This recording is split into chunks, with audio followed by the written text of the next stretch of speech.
Hallo folkens, Christian Paul her. Nå kommer jeg med en liten vlogg for dere.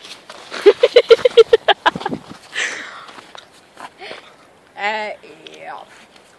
Og da skal vi... Jeg ble der, ja. Ja, nå har jeg vært på fotballtrening. Fine sko, ikke sant? Der er banen. Det er skogen. Se tilbake. Hæ? Ja. Å, herregud.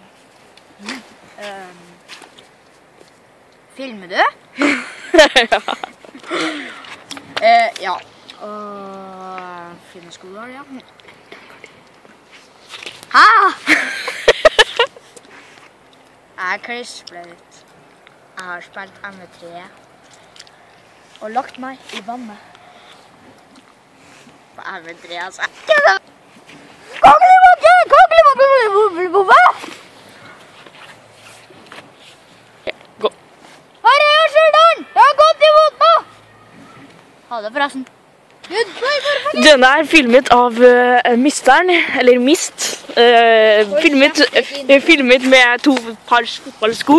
Her ser du skoene hans. Stygge som faen! Ser du? Nå ser du veien vi skal nå. Så hvis det... Nei, jeg zoomet inn opp igjen nå. Det har vært litt uklart. Sorry. Der er han, ja. Kjem igjen, ja. Han er alltid der. Her ser du fotsporene mine. De er skikkelig lang. Så nå skal vi gå tilbake, egentlig. Hopsi-deise! Hoppeli-deise! Hoppeli-deise! Herregud, her er det! Fy faen, det var bløtt. Nei, nå er jeg enda bløt her. Si han.